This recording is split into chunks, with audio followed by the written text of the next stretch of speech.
My name is Elena Vasquez, and I am 31 years old. My sister took my $300,000 inheritance with my entire family's support, claiming I was too irresponsible to handle such a significant sum. Then the IRS audit began, and everything they thought they knew about money, responsibility, and family loyalty was about to change forever. Before we jump back in, tell us where you're tuning in from, and if this story touches you, make sure you're subscribed, because tomorrow I've saved something extra special for you. Standing in my corner office on the 42nd floor of the Meridian Financial Tower, watching the city lights begin to twinkle as evening approaches, I often reflect on the journey that brought me to this position as Senior Vice President of Investment Strategy at one of the nation's most prestigious wealth management firms. The panoramic view stretches across the metropolitan skyline, a daily reminder of how far I have traveled from the modest suburban home where my story began, and how the most painful betrayals can sometimes redirect us toward our greatest achievements. My childhood was shaped by the steady presence of my grandmother, Isabella Vasquez, a woman whose life story read like a testament to the power of financial discipline and strategic thinking. Isabella had emigrated from Colombia in the 1960s with limited English and even more limited resources. But she possessed an intuitive understanding of money management that would transform her family's economic trajectory over the subsequent decades. While working multiple jobs to support her growing family, she simultaneously built a modest but diversified investment portfolio that grew steadily through careful reinvestment and compound interest. Isabella's approach to wealth building was methodical and patient, characteristics that stood in stark contrast to the instant gratification culture that surrounded us during my formative years. She maintained detailed records of every financial transaction, tracking expenses in leather-bound ledgers that she kept meticulously organized in her bedroom dresser. These records served not only as practical tools for managing her finances, but also as teaching materials during the countless hours she spent educating me about the principles of sound money management. During my childhood visits to Isabella's small apartment, she would spread these ledgers across her kitchen table and walk me through the entries, explaining how each purchase decision contributed to or detracted from her long-term financial objectives. She taught me to distinguish between needs and wants, to understand the true cost of debt, and to appreciate the power of consistent saving and intelligent investing. These lessons were presented not as abstract concepts, but as practical skills that would determine my ability to achieve independence and security throughout my adult life. Isabella's investment strategy focused primarily on blue-chip stocks and government bonds, conservative choices that reflected her risk-averse temperament and her determination to preserve capital while achieving steady growth. She explained that wealth building was not about making dramatic gains through speculative investments, but rather about making consistent progress through disciplined decision-making and patient accumulation.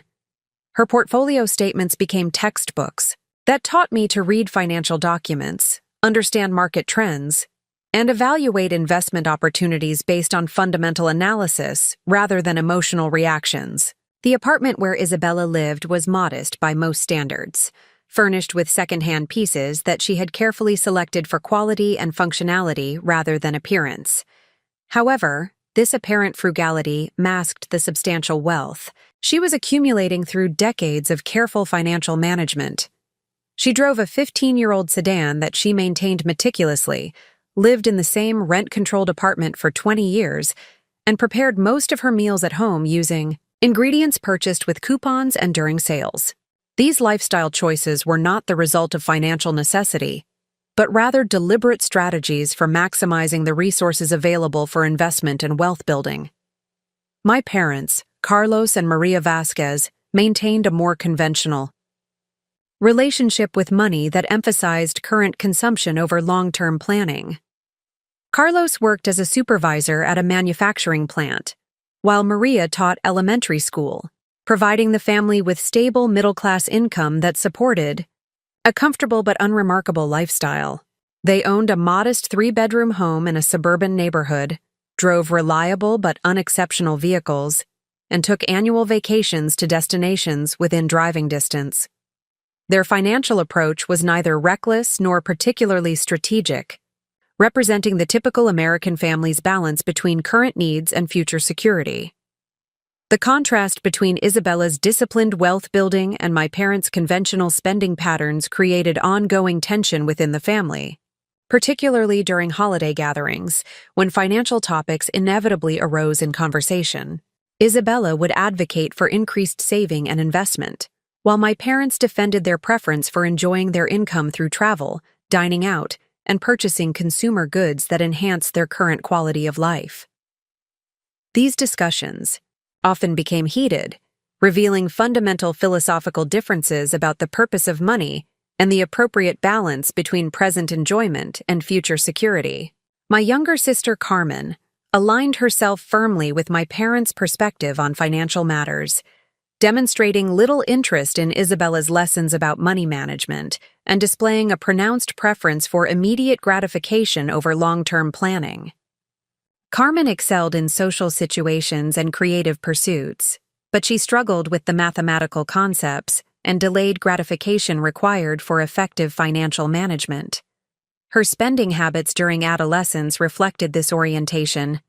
as she consistently exhausted her allowance and part-time job earnings on clothing, entertainment, and social activities rather than saving any portion for future needs. The relationship between Carmen and Isabella was cordial but distant, lacking the deep connection that had developed between Isabella and myself through our shared interest in financial strategy and investment analysis. Carmen viewed Isabella's frugal lifestyle as unnecessarily restrictive and her focus on wealth building as obsessive, failing to appreciate the security and opportunities that disciplined financial management could provide. This fundamental misunderstanding would later contribute to the family conflicts that arose when Isabella's estate planning decisions became known.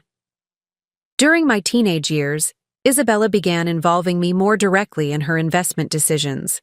teaching me to research companies, analyze financial statements, and evaluate market conditions before making purchase or sale decisions. These practical lessons extended far beyond theoretical knowledge, providing hands-on experience with the tools and techniques used by professional investors. Isabella would assign me research projects about specific companies or market sectors, requiring me to present my findings and recommendations during our weekly financial review sessions. These research assignments taught me to think critically about business fundamentals, competitive positioning, and economic trends that could affect investment performance. Isabella insisted that every investment decision be supported by thorough analysis rather than speculation or emotional reactions to market volatility. She taught me to view market downturns as opportunities to purchase quality investments at discounted prices, rather than reasons to panic and sell holdings at losses. This contrarian approach required discipline and confidence that would prove invaluable throughout my career in financial services. The practical experience I gained through managing Isabella's investment portfolio during my late teenage years provided knowledge and skills that exceeded what most finance majors acquired during their undergraduate education. By the time I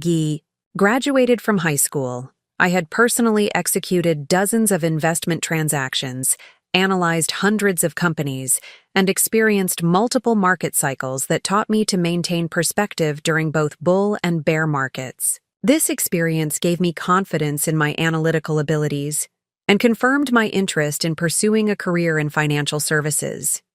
Isabella's pride in my financial acumen was evident in the increasing responsibility she delegated to me regarding her investment decisions and estate planning considerations. She frequently consulted with me about portfolio adjustments, tax planning strategies, and long-term financial goals that would affect her estate's value and distribution.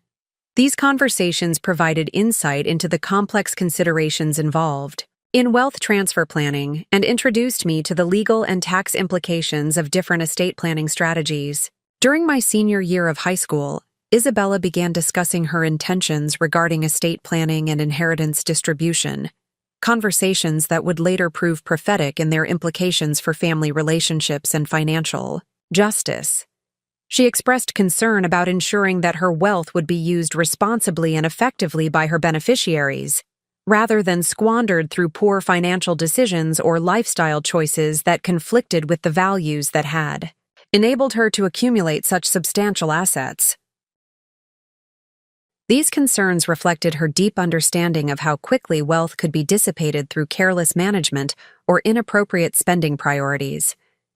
Isabella's estate planning philosophy emphasized rewarding family members who demonstrated financial responsibility and sound judgment while providing appropriate protection for those who lacked the skills or temperament necessary for effective wealth management. She believed that inheritance should serve as a tool for enhancing recipients' security and opportunities, rather than enabling irresponsible behavior or creating dependency relationships that discouraged personal achievement and self-reliance. This approach required careful consideration of each potential beneficiary's character, capabilities, and likely use of inherited assets. The discussions about estate planning revealed Isabella's deep concern about the potential for inheritance to create family conflicts and resentment among beneficiaries who might receive different treatment based on their demonstrated financial responsibility and life choices. She had observed numerous families torn apart by inheritance disputes and was determined to structure her estate plan in ways that would minimize such conflicts while ensuring that her wealth would be used in accordance with her values and objectives. These conversations taught me valuable lessons about the complex human dynamics surrounding wealth transfer and the importance of clear communication about financial expectations and responsibilities. As my high school graduation approached, Isabella's health began to decline gradually due to diabetes and cardiovascular issues that required increasing medical attention and lifestyle modifications. Despite these health challenges, she remained actively involved in managing her investment portfolio and continued our weekly financial planning sessions with only minor adjustments to accommodate her reduced energy levels.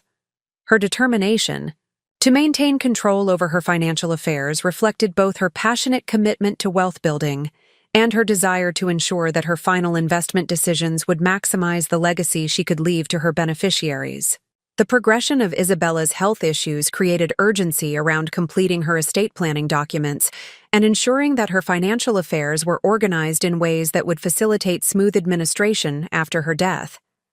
She worked closely with an estate planning attorney to draft comprehensive wills, trusts, and other legal documents that would implement her distribution strategy while minimizing tax obligations and administrative complexities. These legal preparations provided additional learning opportunities for me as Isabella explained the rationale behind each provision and the potential consequences of different structural choices.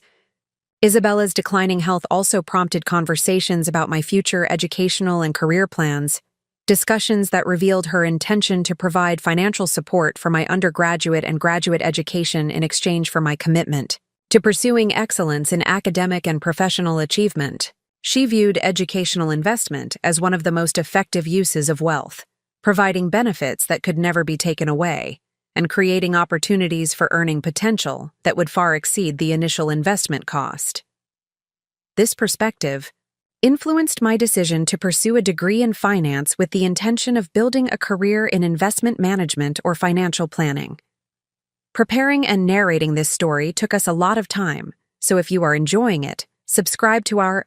channel. It means a lot to us. Now, back to the story.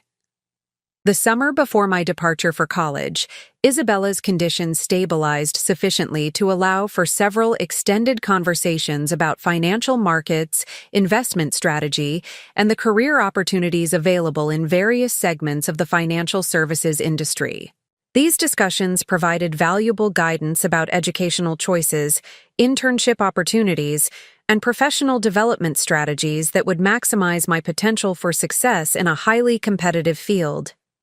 Isabella's insights reflected decades of observation and analysis of financial markets and economic trends that had informed her investment decisions and wealth-building strategies. As I prepared to leave home for my freshman year at the State University's highly regarded business school, Isabella presented me with a leather portfolio containing copies of all her investment records, estate planning documents, and financial statements. She explained that these documents represented both a historical record of her wealth-building journey and a practical reference guide for the financial principles and strategies that had enabled her success. The portfolio also contained a detailed letter outlining her expectations for my academic performance and professional development, along with her hopes for how I would eventually use the knowledge and resources she was providing. The weight of Isabella's expectations and the magnitude of her financial legacy created both motivation and pressure as I began my undergraduate studies in finance and investment management. I understood that her decision to invest in my education represented not only financial support, but also a vote of confidence in my potential to carry forward her commitment to financial responsibility and strategic wealth building. This understanding influenced every academic and professional decision I made throughout my college years, as I was constantly aware that my performance would either validate or disappoint the faith she had placed in my abilities.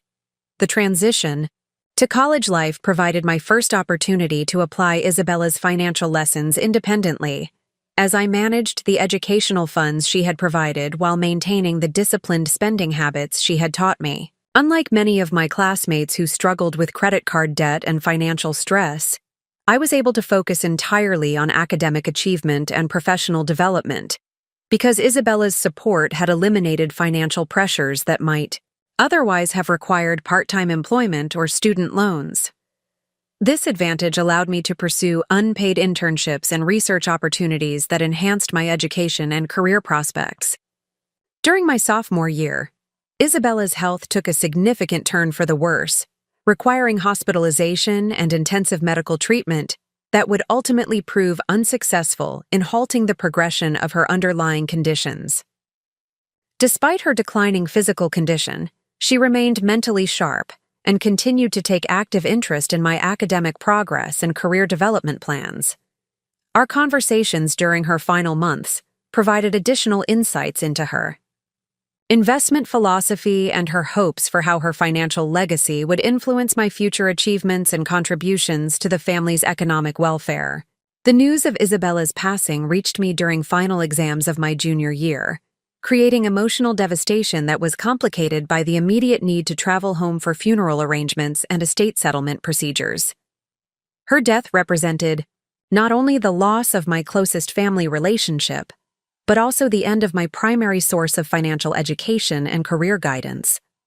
The void left by her absence would prove difficult to fill, as no other family member possessed her combination of financial expertise, strategic thinking, and commitment to long-term wealth building. The reading of Isabella's will took place in the offices of her estate planning attorney, a formal proceeding that would reveal the distribution of her substantial assets and provide the first indication of the family conflicts that would soon emerge. The assembled family members included my parents, Carmen, several aunts and uncles, and myself, all of whom had different expectations and assumptions about how Isabella's wealth would be distributed among her beneficiaries. The tension in the room was palpable as the attorney began reviewing the provisions of the will and explaining the rationale behind Isabella's distribution decisions.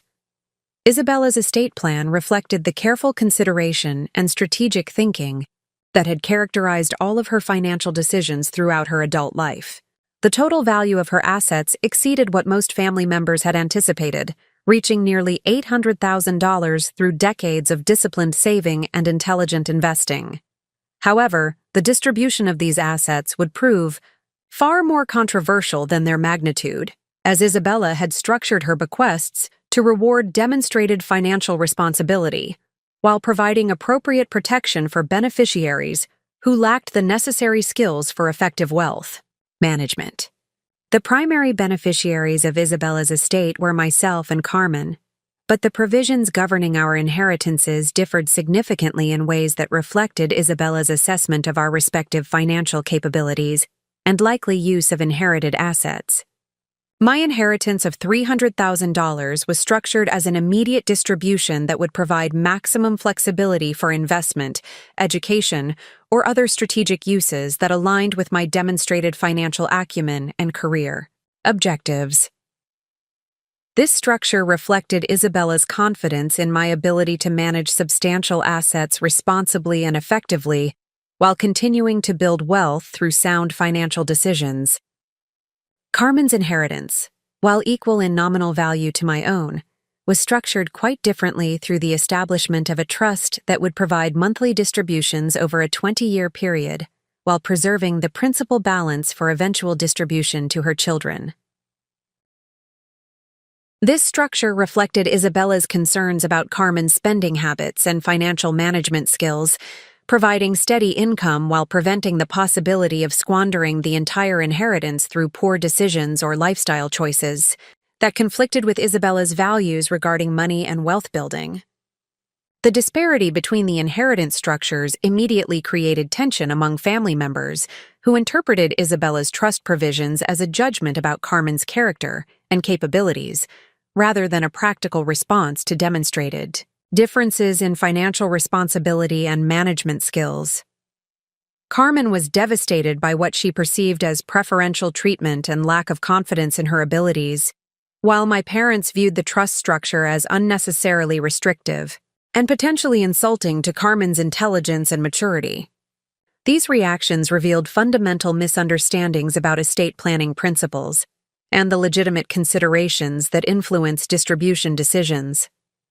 The attorney's explanation of Isabella's rationale for the different inheritance structures provided some context for understanding her decision-making process, but this information did little to reduce the emotional impact on family members who felt that the distribution plan reflected unfair favoritism or inappropriate judgments about their worthiness as beneficiaries. The reading of the will concluded with detailed instructions about account transfers, trust administration, and other practical matters that would be necessary to implement Isabella's wishes. But the underlying family tensions created by the distribution plan would continue to escalate in the weeks and months that followed. The immediate aftermath of the will reading was characterized by heated discussions among family members about the fairness and appropriateness of Isabella's distribution decisions, conversations that revealed deep-seated resentments and competing interpretations of family relationships and financial responsibility. My parents argued that equal treatment would have been more appropriate and fair, while I maintained that Isabella's decisions reflected legitimate considerations about financial capability and responsible asset management. These disagreements created divisions within the family that would prove difficult to resolve and would ultimately lead to the conflicts that would define the next phase of this story. As the estate settlement process began, I found myself in the position of defending both Isabella's memory and her distribution decisions against family members who viewed the inheritance structure as evidence of favoritism and poor judgment. This conflict placed me in an increasingly isolated position within the family, as my support for Isabella's estate plan was interpreted as agreement with negative assessments of Carmen's capabilities and worthiness. The pressure to modify or challenge the will's provisions intensified as family members began to view me as the primary obstacle to achieving what they considered a more equitable distribution of Isabella's assets. The foundation of trust that had been built through years of shared financial education and collaborative investment management would soon be tested by family pressures and emotional manipulation designed to alter the distribution of Isabella's carefully planned estate. The lessons I had learned about financial responsibility, strategic thinking, and the importance of honoring commitments would prove essential as I navigated the complex family dynamics and ethical challenges that lay ahead. The true test of Isabella's investment in my education and character development was about to begin, as the family's response to her estate plan would reveal the depth of their commitment to the values and principles she had worked so diligently to instill. The weeks following Isabella's funeral and the estate settlement became a period of profound personal transformation as I navigated the complex emotional landscape of grief, while simultaneously managing the practical responsibilities associated with inheriting substantial financial assets. The $300,000 that transferred into my investment accounts represented far more than monetary value. It embodied decades of Isabella's disciplined wealth building and her confidence in my ability to honor her legacy through responsible financial stewardship, and continued educational excellence. My return to the university campus for my senior year carried additional weight and purpose, as I recognized that my academic performance would serve as the first test of whether Isabella's investment in my education and character development would yield the results she had envisioned. The finance curriculum during my final year focused on advanced investment analysis, portfolio management theory, and corporate financial strategy, subjects that directly related to the practical experience I had gained through years of collaboration with Isabella on her investment decisions and estate planning considerations. The professors who taught these advanced courses were accomplished professionals with extensive experience in investment banking, asset management, and financial consulting, providing access to industry insights and networking opportunities that would prove invaluable for launching my career in financial services. Dr. Elizabeth Morrison, who led the Advanced Portfolio Management Seminar, had previously worked as a senior analyst at several prominent investment firms before transitioning to academic research and teaching. Her practical experience and theoretical expertise created learning opportunities that bridged the gap between classroom concepts and real-world application. During the Portfolio Management Seminar, I presented a comprehensive analysis of Isabella's investment strategy and performance over the previous decade, examining her asset allocation decisions, security selection methodology, and risk management, approaches in the context of academic portfolio theory and modern investment principles. This presentation provided an opportunity to honor Isabella's memory while demonstrating the practical application of theoretical concepts to actual investment management situations. The analysis revealed that Isabella's intuitive approach to investing had consistently outperformed standard market benchmarks through disciplined fundamental analysis and patient long-term holding strategies. Dr. Morrison's feedback on my presentation acknowledged both the quality of the analytical work and the emotional significance of examining Isabella's investment legacy through an academic lens. She suggested that my unique combination of practical experience and theoretical knowledge positioned me well for success in institutional asset management roles that required both analytical rigor and client relationship skills. This encouragement validated my career aspirations while providing confidence that Isabella's educational investment would generate the professional opportunities she had envisioned for my future. The networking opportunities available through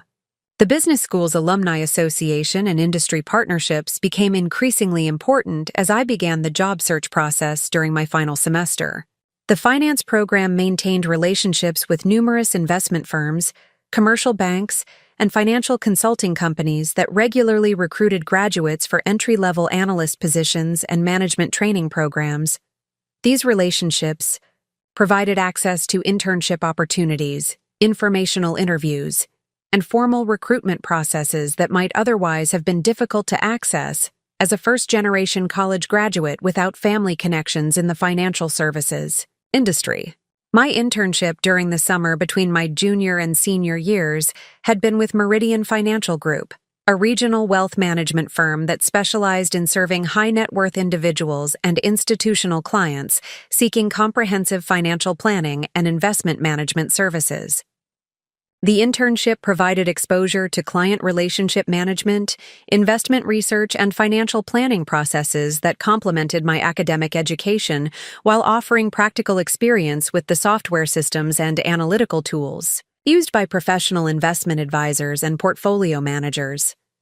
The supervising manager for my internship, Robert Chen, was a senior vice president with 15 years of experience in wealth management and a strong track record of building client relationships while delivering superior investment performance. His mentorship style emphasized learning through observation and gradually increasing responsibility, allowing interns to develop confidence and competence through hands-on experience with real client situations and investment decisions. This approach provided invaluable preparation for the challenges and responsibilities I would encounter in full-time professional roles after graduation. Robert's assessment of my internship performance included recognition of my analytical abilities, client communication skills, and professional maturity, qualities that he attributed to my extensive background in investment analysis and my personal experience managing substantial financial assets. His recommendation letter for my permanent job applications emphasized my unique combination of theoretical knowledge and practical experience that distinguished me from typical entry-level candidates who lacked exposure to real-world investment management responsibilities and client relationship dynamics. The permanent position offer from Meridian Financial Group arrived during my final semester, providing an opportunity to join their management training program immediately after graduation with a starting salary of $65,000, plus performance-based bonuses and comprehensive benefits. This offer represented validation of my academic achievements and professional potential, while providing a clear pathway to building the career that Isabella had envisioned when she invested in my education and financial development. The position would involve 2 years of rotational assignments across different departments within the firm, followed by specialization in either investment research or client relationship management based on performance and interests. The decision to accept Meridian's offer was influenced by several factors beyond the immediate financial compensation and career advancement opportunities. The firm's reputation for ethical business practices and client-focused service aligned with the values that Isabella had emphasized throughout my financial education, while their commitment to professional development and continuing education would support my long-term career objectives in wealth management and investment advisory services. Additionally, the firm's location would allow me to remain in the same metropolitan area as my family, facilitating ongoing relationships despite the tensions that had emerged following Isabella's estate settlement. My graduation ceremony in May represented a milestone that carried profound personal significance as I reflected on the journey from Isabella's modest apartment kitchen, where I had first learned about investment analysis, to receiving a finance degree with highest honors from a respected business program. The academic achievements I had accumulated during my undergraduate years included membership in the Finance Honor Society, recognition as the outstanding student in investment analysis, and selection for the Dean's List during every semester of my college career. These accomplishments validated Isabella's confidence in my academic potential while demonstrating my commitment to excellence in financial education and professional preparation. The family members who attended my graduation ceremony offered congratulations and expressions of pride in my achievements, but the underlying tensions from the inheritance distribution continued to influence our interactions and limit the genuine celebration that might otherwise have characterized such a significant milestone. Carmen's absence from the ceremony was particularly noticeable, as she had chosen to spend that weekend on a vacation trip, rather than attending what she apparently viewed as another example of preferential treatment and excessive attention to my achievements compared to her own accomplishments and milestones. The contrast between my academic success and Carmen's ongoing struggles with college completion became an additional source of family tension, as my parents increasingly viewed my achievements as implicit criticism of Carmen's different choices and priorities. Carmen had changed her major 3 times during her undergraduate years, accumulated substantial student loan debt through extended enrollment, and appeared to be no closer to graduation than she had been 2 years earlier. My parents' response to this situation involved both defending Carmen's right to pursue her education at her own pace and expressing concern about the financial burden created by her extended enrollment and uncertain career prospects. My professional wardrobe purchases and apartment rental preparations during the weeks before starting my position at Meridian represented the first significant expenditures from Isabella's inheritance, decisions that required careful consideration of both practical needs and responsible financial management principles. The professional clothing requirements for client-facing roles in wealth management necessitated investment in quality suits, dress shirts, and accessories that would project appropriate credibility and competence when working with high net worth clients who expected sophisticated presentation and professional appearance from their financial advisors. The apartment selection process involved evaluating numerous options within reasonable commuting distance of Meridian's offices, while balancing rental costs against the quality and amenities that would support both professional success and personal satisfaction. The final choice was a one-bedroom unit in a professionally oriented building that offered fitness facilities, covered parking, and proximity to public transportation, providing both convenience and opportunities for networking. With other young professionals who were building careers in the financial services industry and related fields, the furniture and household equipment purchases required to establish my independent living situation represented another opportunity to apply Isabella's lessons about distinguishing between needs and wants while making purchasing decisions that balanced cost considerations with quality and long-term value. The approach I adopted emphasized buying fewer items of higher quality rather than purchasing inexpensive furnishings that would require frequent replacement, a strategy that reflected Isabella's philosophy about the importance of considering total cost of ownership rather than initial purchase price when making financial decisions. My first weeks at Meridian Financial Group involved comprehensive orientation training that covered the firm's investment philosophy, client service standards, compliance requirements, and technology systems used for portfolio management and client communication. The training program was designed to prepare new employees for success in their assigned roles, while ensuring adherence to the regulatory requirements and ethical standards that govern the financial services industry. This training provided additional education that complemented my academic preparation, while introducing me to the practical aspects of professional investment management and client relationship development. The rotational assignment structure of the management training program provided exposure to different functional areas within the firm, beginning with investment research, where I would analyze potential securities for inclusion in client portfolios, and contribute to the development of asset allocation recommendations based on market conditions and economic outlook. This assignment aligned well with my academic background and practical experience while providing opportunities to work with senior analysts who had extensive experience in security valuation and portfolio construction methodologies. The investment research team at Meridian consisted of experienced professionals with advanced degrees in finance, economics, and related fields,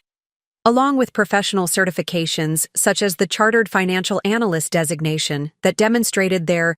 commitment to maintaining current knowledge and analytical skills. Working alongside these professionals provided access to sophisticated analytical tools and databases while offering mentorship from practitioners who had successfully navigated various market conditions and economic cycles throughout their careers. My initial research assignments involved conducting fundamental analysis of individual securities within specific industry sectors, examining financial statements, competitive positioning, and growth prospects to determine appropriate valuation, ranges, and investment recommendations. This work required application of the analytical techniques I had learned during my academic program, while adapting to the time constraints and client focus that characterized professional research environments. The quality and accuracy of my research reports would directly influence investment decisions that affected client portfolio performance and satisfaction. The client interaction component of my training began with observation of senior advisors during client meetings and telephone consultations, providing insight into effective communication techniques and relationship management strategies that contributed to client satisfaction and retention. These observations revealed the importance of translating complex financial concepts into language that clients could understand while maintaining professional credibility and demonstrating expertise in investment management and financial planning principles. The gradual assumption of greater responsibility within my research assignments reflected my supervisor's growing confidence in my analytical abilities and professional judgment, leading to opportunities to present research findings to senior investment committee members and contribute to strategic discussions about portfolio positioning and asset allocation decisions. These presentations required clear communication of complex analytical findings while defending research conclusions and recommendations under questioning from experienced professionals who evaluated both the quality of the analysis and the presenter's understanding of the underlying investment concepts. The performance evaluation process during my first year at Meridian involved quarterly reviews that assessed both technical competence and professional development progress, providing feedback that guided my continued learning and skill development efforts. The evaluations consistently recognized my strong analytical skills and professional attitude, while identifying areas for continued improvement in client communication and presentation skills that would become increasingly important as I progressed toward client-facing roles within the firm. The social aspects of professional life at Meridian included participation in industry conferences, client entertainment events, and continuing education programs that provided networking opportunities with other finance professionals while enhancing my knowledge of current market conditions and emerging trends in investment management. These activities contributed to my professional development while building relationships that would prove valuable throughout my career in financial services. The financial management of my personal assets during my first year of professional employment required balancing current living expenses with long-term investment objectives while continuing to apply the disciplined approach to wealth building that Isabella had taught me throughout my educational years. The combination of my entry-level salary and the inheritance from Isabella provided financial security that allowed me to focus entirely on professional development without the financial stress that affected many of my peers who were managing student loan obligations and limited savings while establishing their careers. The investment of Isabella's inheritance required careful consideration of asset allocation strategies, risk tolerance levels, and time horizon considerations that would optimize long-term growth potential while maintaining appropriate diversification and liquidity for potential future needs. The approach I adopted emphasized low-cost index funds and individual securities that met the fundamental analysis criteria that Isabella had taught me, creating a portfolio structure that honored her investment philosophy while adapting to current market conditions and my personal financial objectives. The family dynamics during my first year of professional employment continued to reflect the tensions that had emerged following Isabella's estate settlement, as my career success and financial independence created additional sources of comparison and potential resentment among family members who viewed my achievements as evidence of unfair advantages rather than the natural result of educational investment and professional dedication. These perceptions influenced family gathering discussions and limited opportunities for genuine celebration of professional milestones and achievements. Carmen's response to my career progress included expressions of support, mixed with subtle criticisms about the advantages I had received through Isabella's educational funding and inheritance distribution, comments that revealed her ongoing resentment about the trust structure that governed her own inheritance and limited her access to principal amounts that might have supported different lifestyle choices or educational opportunities. These tensions created awkwardness during family interactions while highlighting the continuing impact of Isabella's estate planning decisions on family relationships and dynamics. The contrast between my financial security and professional trajectory, compared to Carmen's continued academic struggles and uncertain career prospects, became an increasingly sensitive topic within family discussions, as my parents sought to balance pride in my achievements with concern about Carmen's self-esteem and future opportunities.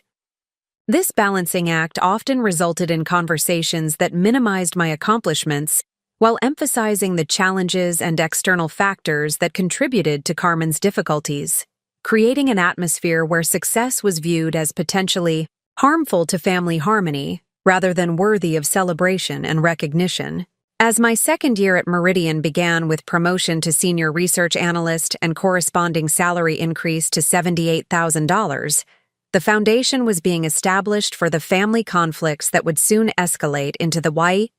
betrayal and manipulation that would test everything Isabella had taught me about financial responsibility, family loyalty, and personal integrity. The professional success and financial stability I had achieved through educational excellence and career dedication would soon become the target of family members who viewed my resources as solutions to their own financial challenges and poor decisions.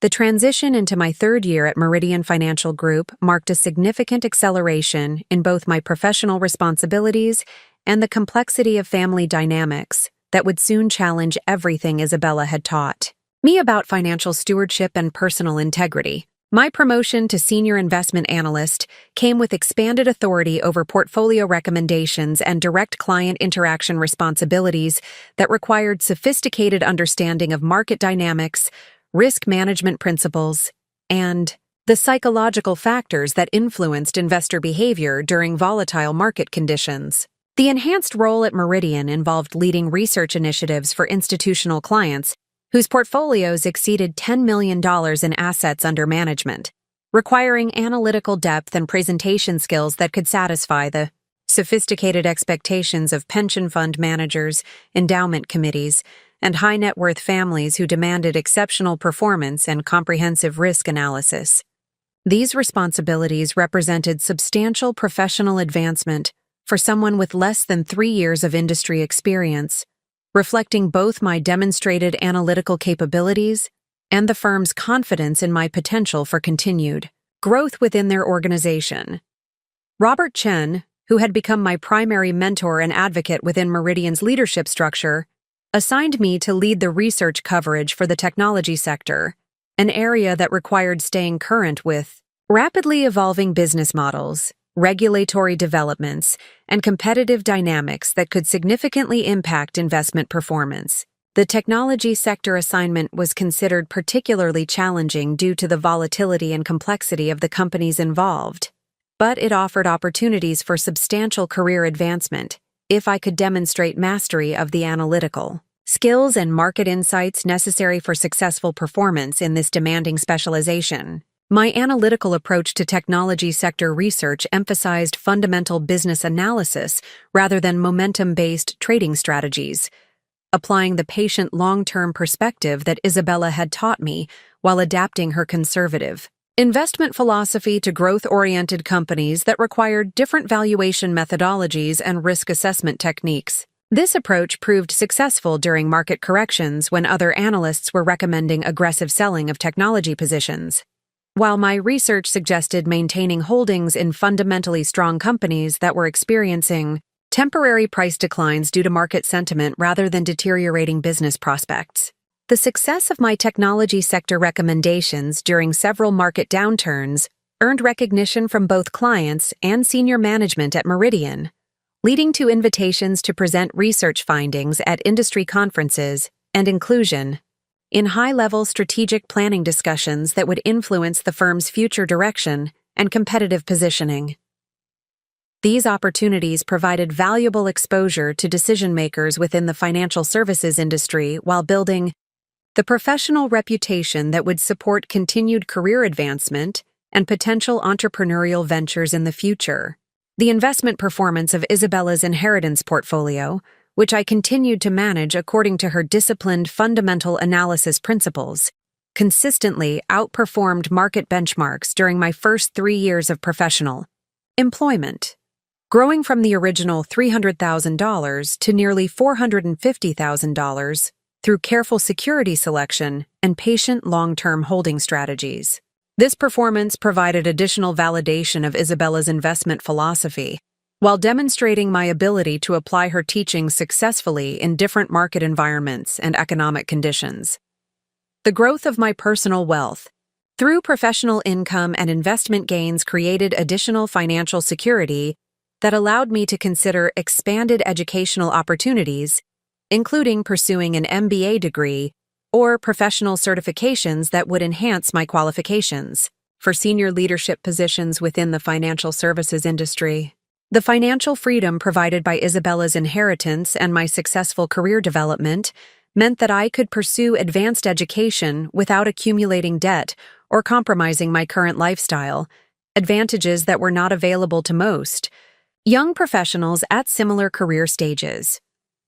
During this period of professional growth and financial success, family dynamics began to shift in ways that would soon create pressure for me to use my resources to address financial challenges that other family members were experiencing due to their own poor decisions and lack of financial discipline. Carmen's extended undergraduate enrollment had resulted in student loan debt exceeding $60,000 without any clear progress toward degree completion. While my parents were struggling with increased mortgage payments resulting from a variable rate loan that had reset to higher interest levels during a period of rising rates.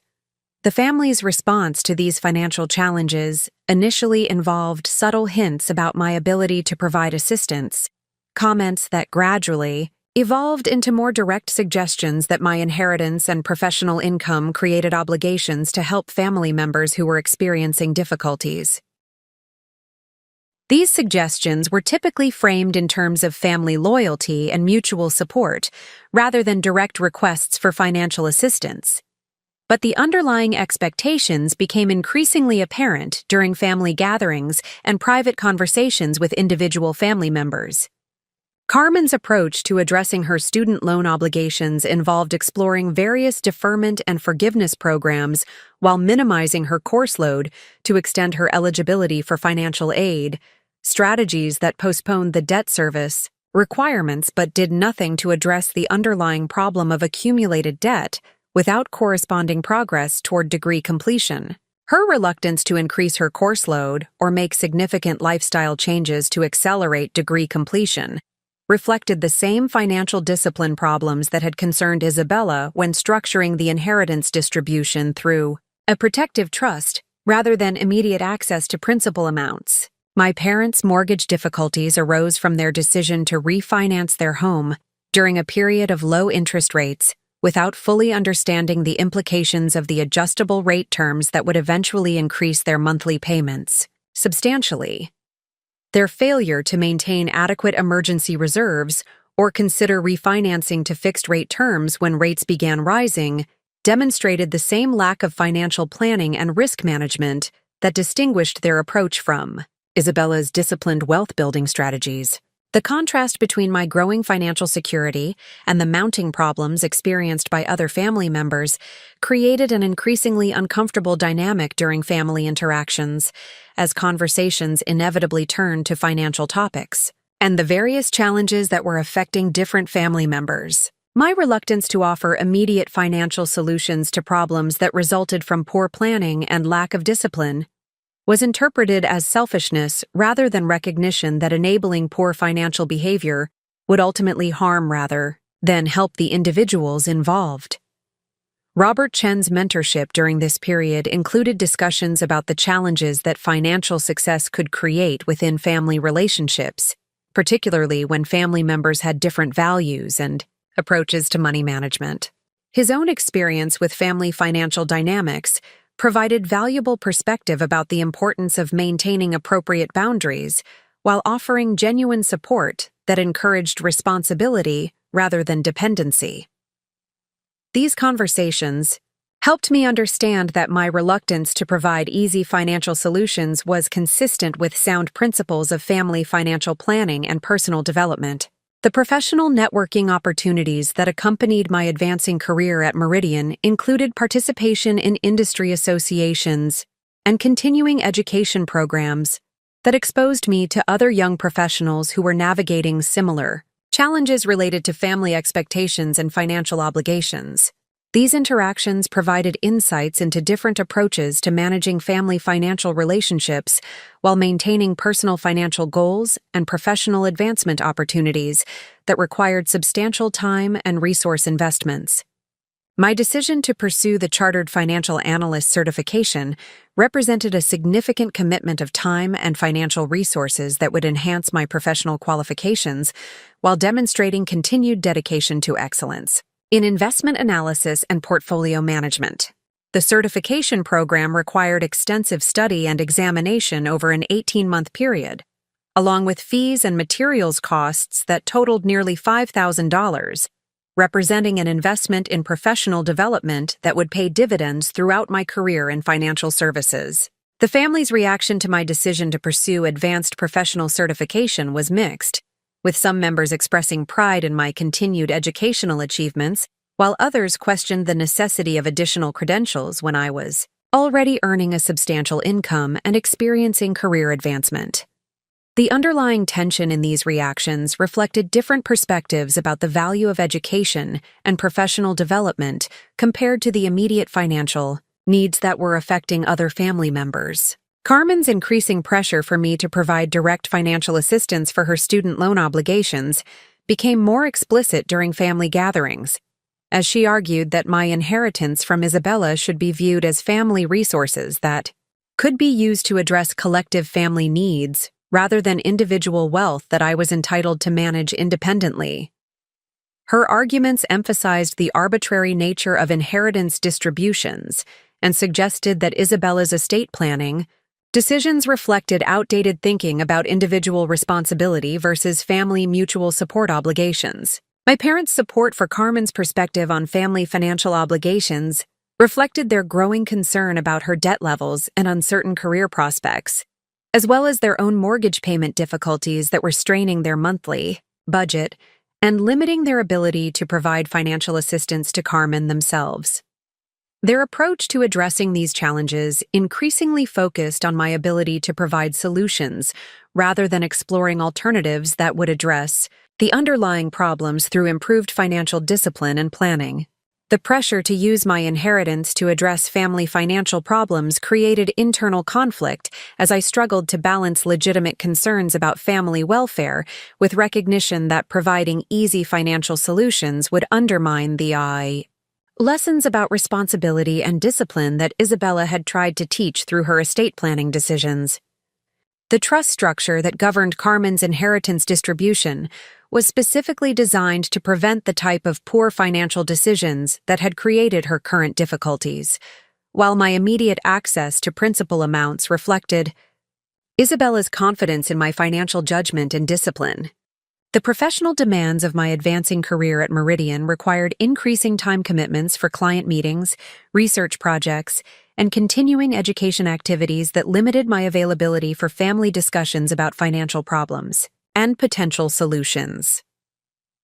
This reduced availability was sometimes interpreted as avoidance rather than professional responsibility, creating additional tension within family relationships that were already strained by disagreements about financial obligations and mutual support expectations. The investment committee responsibilities that accompanied my promotion to senior analyst involved participation in monthly strategy sessions where senior investment professionals reviewed market conditions,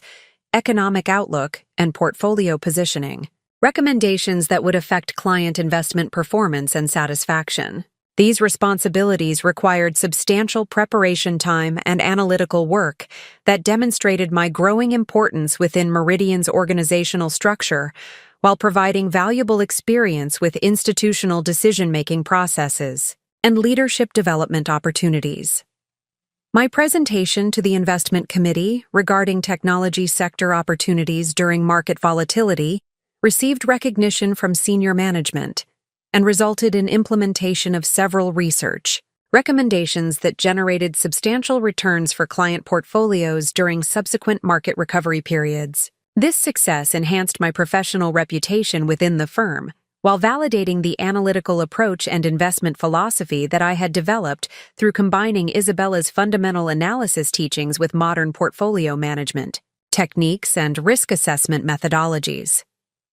The bonus compensation that resulted from successful investment recommendations and client satisfaction ratings provided additional financial resources that could theoretically address some of the family financial challenges that were creating ongoing pressure and conflict within family relationships. However, the use of professional earnings to solve problems created by other family members' poor financial decisions would establish precedents and expectations that could undermine both my long-term financial security and the family members' incentives to develop better financial discipline and planning capabilities. The growing divergence between my professional success and financial security compared to the mounting problems experienced by other family members created an increasingly unsustainable dynamic that would soon require resolution through either capitulation to family pressure or establishment of clear boundaries that prioritized long-term family welfare over short-term financial relief. The lessons that Isabella had taught me about financial responsibility and the importance of making decisions based on sound principles rather than emotional pressure would soon face their most significant test as family expectations escalated toward demands for immediate financial assistance. As the third year of my professional career concluded with recognition as Meridian's outstanding junior analyst and corresponding salary advancement to $95,000 plus substantial performance bonuses, the stage was being set for the family crisis that would ultimately reveal the true character and values of family members who viewed my success as an opportunity for their own financial relief, rather than validation of the educational investments and disciplined approach to wealth building that Isabella had promoted throughout her life. The foundation had been established for conflicts that would test everything I had learned about financial stewardship, family loyalty, and personal integrity in ways that would determine both my professional future and the nature of my relationships with family members who increasingly viewed my resources as solutions to their own financial failures and poor decisions. The beginning of my fourth year at Meridian Financial Group brought unprecedented professional opportunities alongside escalating family pressures that would test the fundamental principles Isabella had instilled regarding financial responsibility, family loyalty, and personal integrity. The promotion to senior portfolio manager represented recognition of my analytical capabilities and client relationship skills, while simultaneously making my growing wealth and professional success more visible to family members who increasingly viewed my resources as potential solutions to their mounting financial difficulties. The enhanced responsibilities of my new position included direct management of discretionary investment accounts exceeding $15 million in total assets, requiring sophisticated understanding of asset allocation strategies, risk management, techniques, and the complex regulatory environment governing fiduciary investment management. These responsibilities represented substantial professional advancement for someone with less than 4 years of industry experience, reflecting Meridian's confidence in my ability to deliver superior investment performance while maintaining the highest standards of client service and regulatory compliance. Robert Chen's guidance during this transition emphasized the importance of maintaining analytical discipline and long-term investment perspective, despite the pressure to generate short-term performance that satisfied clients' immediate expectations and competitive benchmarking requirements. His mentorship included detailed discussions about the psychological challenges faced by investment managers who must balance client satisfaction with adherence to sound investment principles, particularly during market volatility periods when emotional reactions could undermine carefully constructed portfolio strategies and long-term wealth-building objectives.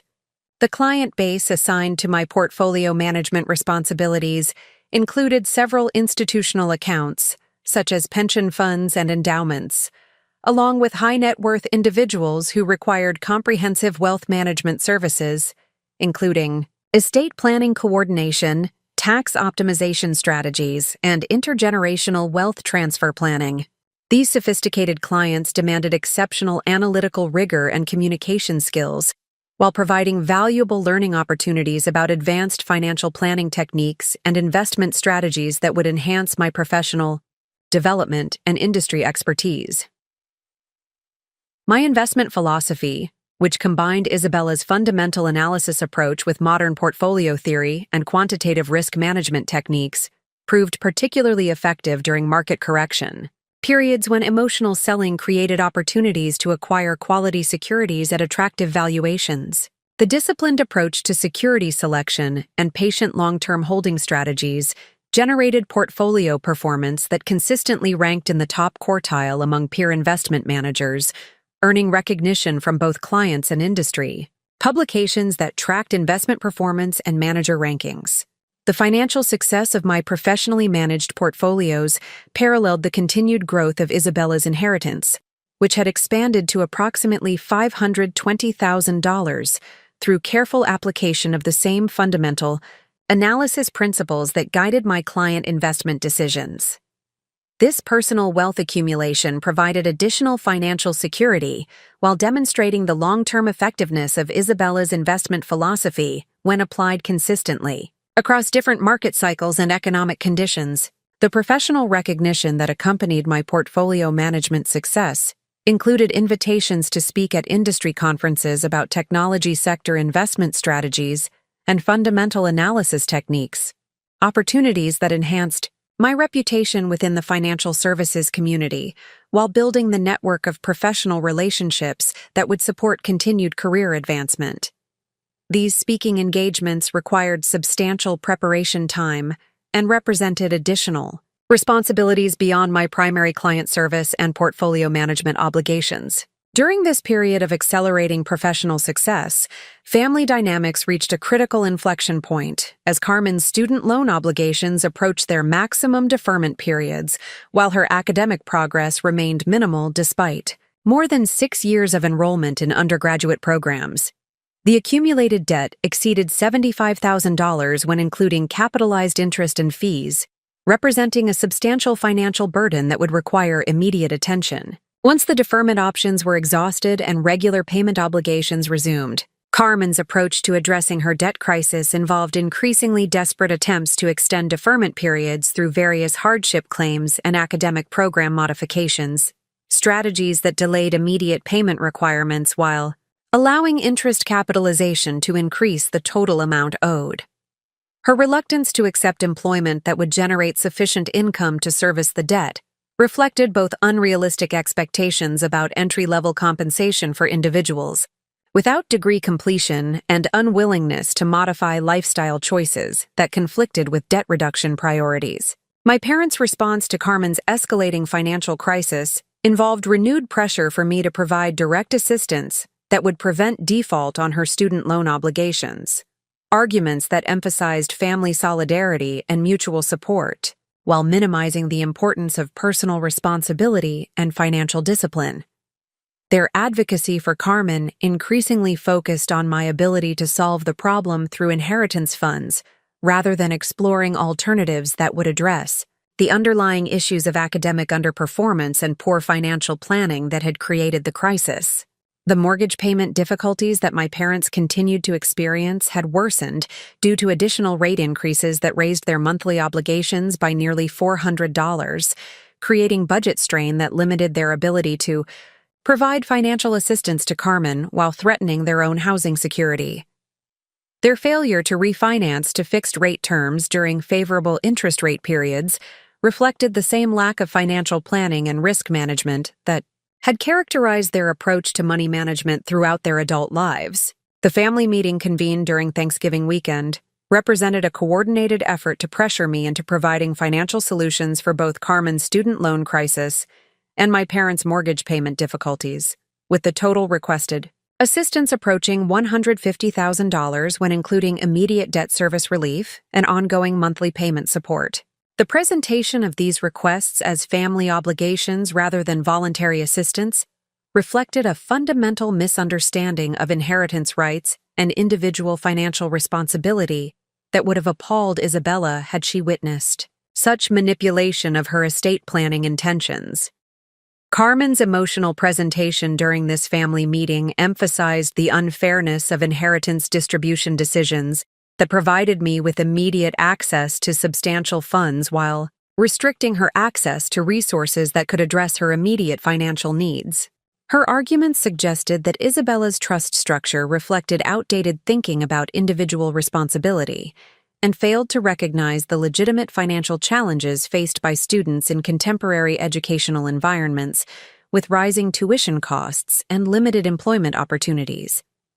My parents' support for Carmen's position included criticism of my reluctance to provide immediate financial assistance, despite my obvious ability to address family financial problems through inheritance funds and professional income.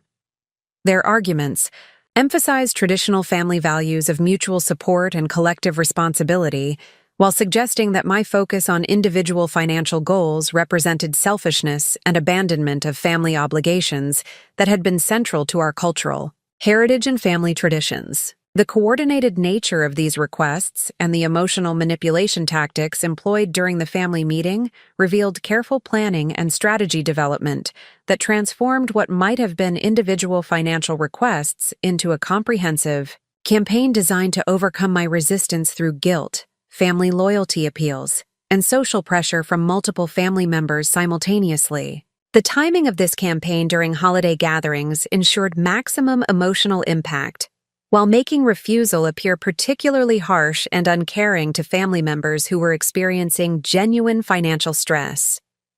My response to these coordinated demands emphasized the importance of maintaining the integrity of Isabella's estate planning decisions while offering alternative forms of assistance that would address underlying problems rather than simply providing temporary financial relief that failed to promote long-term financial responsibility and improved decision-making capabilities. These alternative suggestions included educational support for financial planning, assistance with debt consolidation and payment restructuring, and guidance regarding career development strategies that could generate sustainable income to service debt obligations.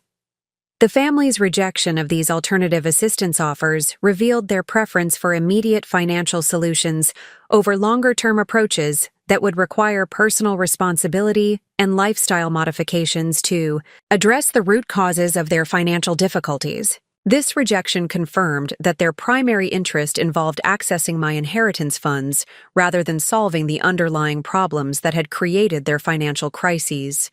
validating Isabella's concerns about the potential for inheritance to enable poor financial behavior, rather than promoting improved decision-making and personal development. The escalation of family pressure following my refusal to provide immediate financial assistance included threats to publicize my alleged selfishness and abandonment of family obligations to extended family members, friends, and community associates, who might influence my reputation and professional relationships. These threats represented attempts at social coercion designed to force compliance with family demands through reputational damage and social pressure that could potentially affect my career advancement and professional networking opportunities. Carmen's specific threats included social media campaigns that would portray me as someone who abandoned family members in financial crisis, despite having substantial resources available to provide assistance. Narratives that would omit the context of poor financial decisions and lack of personal responsibility that had created the problems requiring intervention. These threats revealed both the depth of her resentment about inheritance distribution decisions and her willingness to damage family relationships permanently in pursuit of immediate financial relief.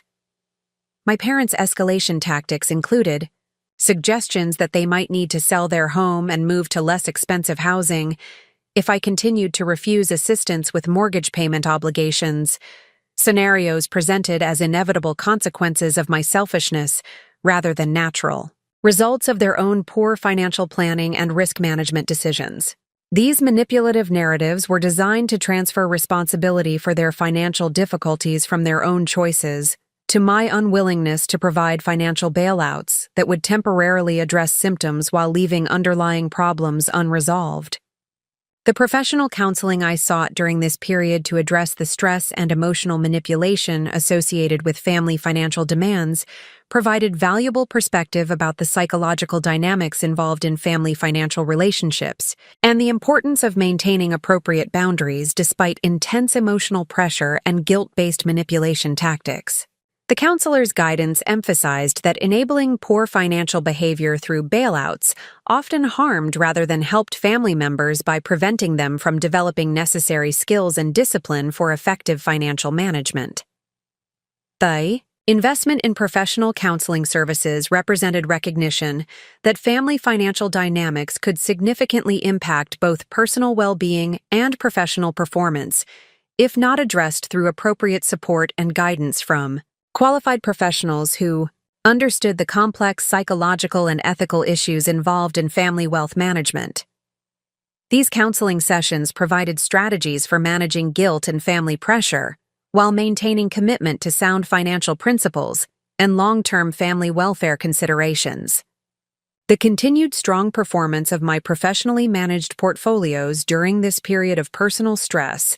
demonstrated the importance of maintaining analytical discipline and investment process integrity despite external pressures and emotional challenges that could undermine decision-making capabilities and risk management procedures. The ability to compartmentalize personal difficulties while delivering superior professional performance reflected both emotional maturity and commitment to fiduciary responsibilities that clients had entrusted to my management and stewardship.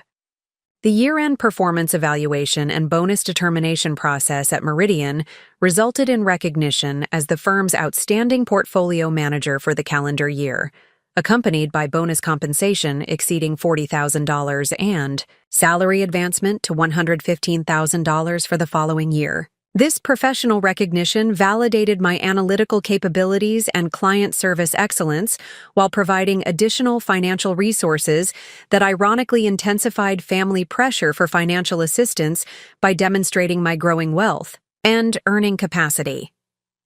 The contrast between my accelerating professional success and the mounting financial crises affecting other family members created an increasingly untenable dynamic that would soon require resolution through either capitulation to family demands or establishment of firm boundaries that prioritized long-term financial responsibility over short-term crisis management. The lessons Isabella had taught about financial discipline and the importance of making decisions based on sound principles rather than emotional manipulation would face their ultimate test as family pressure reached levels that threatened both my personal well-being and professional effectiveness. As the fourth year of my career concluded with unprecedented professional achievement and corresponding financial growth,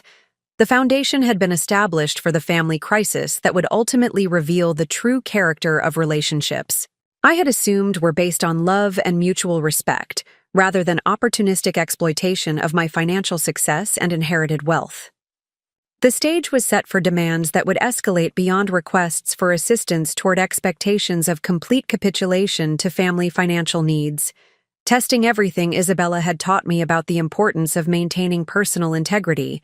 while protecting both individual and collective family welfare through appropriate boundaries and principled decision-making processes. The weeks following the coordinated Thanksgiving confrontation marked a dramatic escalation in family pressure tactics, as my parents and Carmen implemented a comprehensive campaign designed to force compliance with their financial demands through systematic emotional manipulation and social isolation strategies. The holiday season, traditionally a time of family celebration and gratitude, became a battlefield where every interaction was calculated to maximize guilt and minimize my resistance to providing the substantial financial assistance they believed they were entitled to receive from my inheritance and professional success. The strategic nature of their approach became evident through the coordinated timing of their communications and the consistent messaging themes that emphasized my alleged selfishness and abandonment of family responsibilities during times of genuine financial crisis. These coordinated efforts revealed careful planning and discussion among family members who had apparently concluded that their individual requests had been insufficient to overcome my resistance, necessitating a unified campaign that would isolate me from family support while maximizing emotional pressure through multiple simultaneous channels. Carmen's social media strategy represented the most visible and potentially damaging component of their campaign, as she began posting carefully crafted messages about family loyalty, financial responsibility, and the moral obligations that accompany inherited wealth. These posts avoided direct references to our family situation while clearly communicating to our extended network of relatives, friends, and professional acquaintances that someone within our family was refusing to provide assistance during difficult financial circumstances despite having substantial resources available for such purposes. The sophisticated nature of Carmen's social media campaign included strategic sharing of articles about family financial obligations, inheritance responsibilities, and the moral dimensions of wealth inequality within families,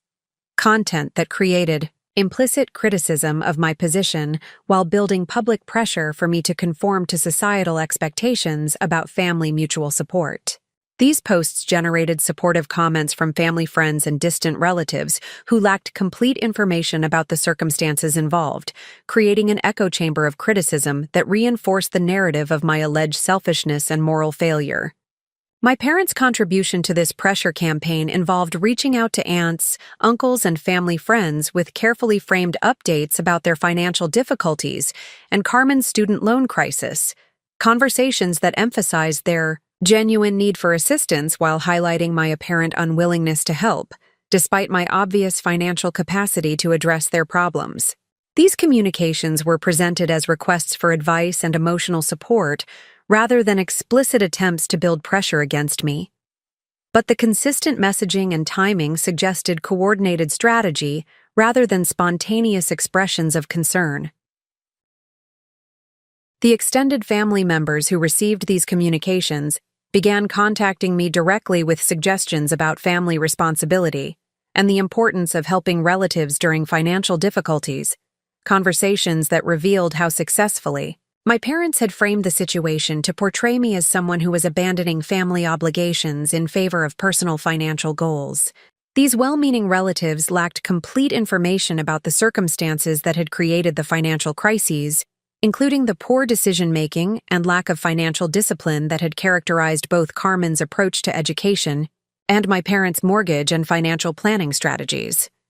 The holiday party season provided additional opportunities for family members to implement their pressure campaign through social gatherings, where they could present their perspective to extended family and family friends who might influence my decision-making through social pressure and moral persuasion. These gatherings became uncomfortable experiences where I found myself defending decisions that should have been personal financial choices rather than subjects for family debate and community judgment. The professional implications of this family pressure campaign began to emerge as some of the criticism and social media content reached colleagues and clients within my professional network, creating potential reputational risks that could affect my career advancement and client relationships. The financial services industry placed substantial emphasis on personal character and ethical decision-making, making family financial disputes potentially problematic for professionals whose careers depended on maintaining trust and confidence among clients and colleagues who entrusted them with substantial financial responsibilities. Robert Chen's guidance during this difficult period included discussions about the importance of maintaining professional boundaries and protecting career interests while managing personal family conflicts that could spill over into professional environments. His advice emphasized the need to address family financial disputes privately, while ensuring that professional obligations and client responsibilities remained completely separate from personal family dynamics that might otherwise compromise my effectiveness as a portfolio manager and client advisor. The new year period brought an escalation in family demands, as Carmen's student loan deferment options were finally exhausted, and payment obligations of nearly $800 monthly were scheduled to begin, creating immediate financial pressure that could no longer be delayed through administrative maneuvering and hardship claims. The reality of these payment obligations, combined with her continued lack of meaningful income from employment or near-term prospects for degree completion, created genuine financial crisis that would require immediate resolution through either default or external financial assistance. My parents' mortgage payment difficulties had similarly reached a critical stage, as their adjustable rate loan reset to interest levels that increased their monthly obligations beyond their comfortable payment capacity, creating budget strain that affected their ability to maintain their accustomed lifestyle while meeting basic housing obligations. Their reluctance to consider downsizing to more affordable housing or implementing substantial lifestyle modifications reflected the same financial discipline problems that had created their current difficulties. The family meeting convened in early January represented their final attempt to secure voluntary compliance with their financial assistance requests before implementing more aggressive tactics designed to force my cooperation through legal challenges or public pressure campaigns that could affect my professional reputation and career prospects. The tone of this meeting was markedly different from previous discussions, with family members presenting their requests as non-negotiable demands rather than appeals for voluntary assistance from someone who had the capacity to help during difficult circumstances. Carmen's presentation during this meeting included detailed calculations of her monthly payment obligations and living expenses, along with projections showing that default on her student loans was inevitable without immediate assistance from family sources who possessed the financial capacity to prevent such outcomes. Her emotional appeal emphasized the long-term consequences of student loan default, including damaged credit ratings and potential wage garnishment that would severely limit her future financial opportunities and career prospects, regardless of eventual degree completion. My parents' financial presentation focused on the immediate risk of foreclosure proceedings if they were unable to resume regular mortgage payments within the next 60 days, scenarios that would result in loss of their home and substantial damage to their credit ratings that could affect their housing options and financial security during their approaching retirement years. Their presentation emphasized that my assistance could prevent catastrophic outcomes that would have permanent negative consequences for their financial security and quality of life. The emotional manipulation tactics employed during this meeting included accusations that my refusal to provide assistance represented betrayal of family values and abandonment of relatives who had supported my educational and professional development during earlier stages of my career. These accusations conveniently ignored the substantial financial investments that Isabella had made in my education, along with the disciplined approach to financial management that had enabled my professional success and wealth accumulation through sound decision-making rather than family financial support. The ultimatum presented during this meeting established a 2-week deadline for me to commit to providing the requested financial assistance,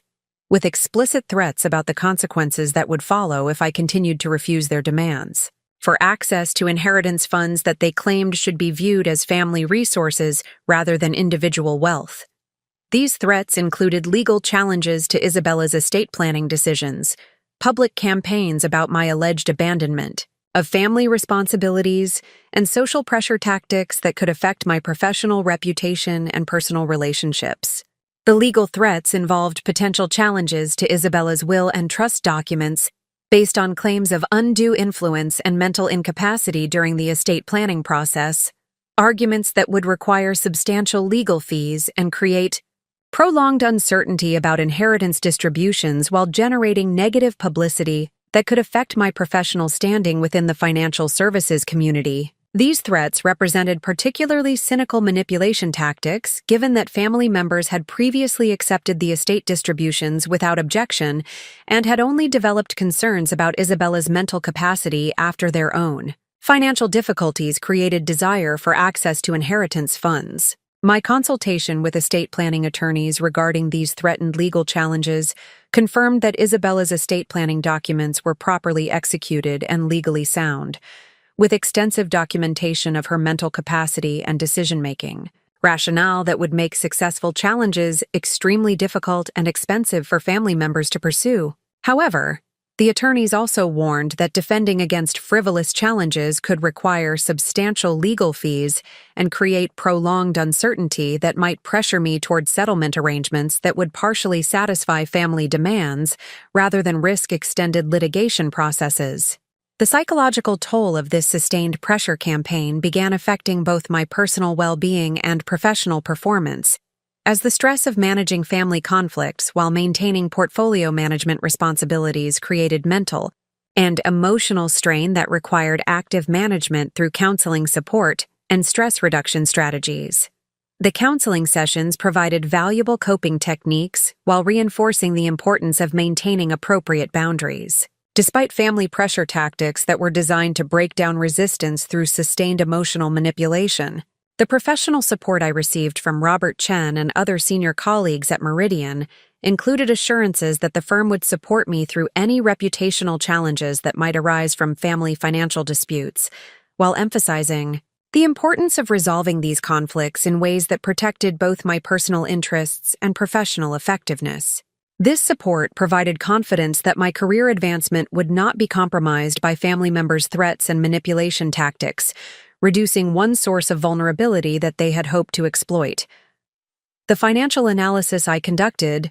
regarding the potential costs and benefits of providing the requested assistance revealed that meeting family demands would require liquidation of approximately 30% of my inheritance portfolio, significantly reducing my long-term wealth-building capacity while providing only temporary relief for problems that would likely recur due to the underlying financial discipline issues that had created the current crises.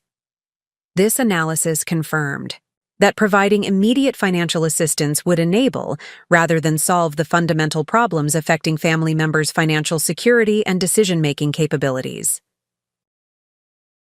The deadline established by family members for my response to their ultimatum created artificial urgency designed to prevent careful consideration of alternatives and force emotional decision-making that would favor their immediate financial interests over longer-term considerations about family welfare and financial responsibility. This manipulation tactic reflected sophisticated understanding of negotiation psychology while revealing their willingness to employ coercive strategies rather than engage in good faith discussions about sustainable solutions to their financial difficulties.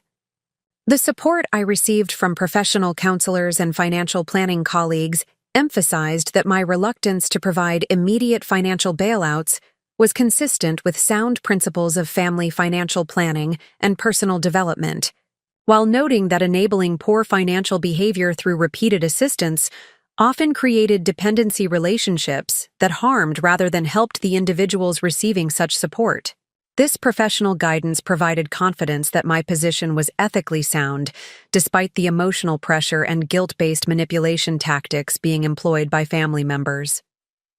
As the 2-week deadline approached, the intensity of family pressure campaigns escalated through increased frequency of communications, more aggressive social media content, and expanded outreach to extended family members and community associates who might provide additional pressure for me to comply with their demands. These escalation tactics revealed their growing desperation while demonstrating their commitment to pursuing any available leverage that might force me to provide the financial assistance they believed they were entitled to receive from my inheritance and professional success. The stage was now set for the final confrontation that would determine whether I would capitulate to family pressure and provide the requested financial assistance despite my concerns about enabling poor financial behavior,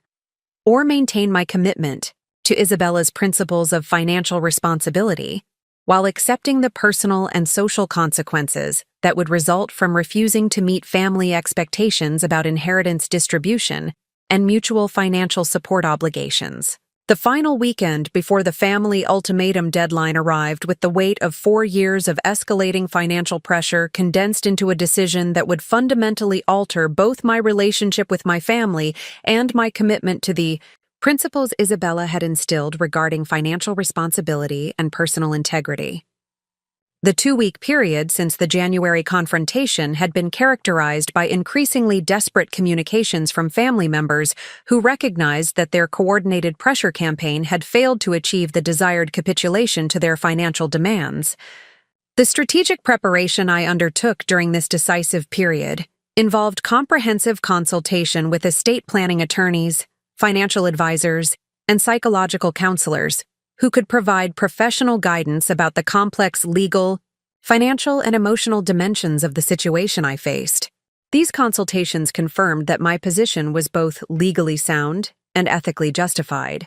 while providing frameworks for managing the personal and professional consequences that would inevitably result from maintaining my refusal to provide the requested financial assistance.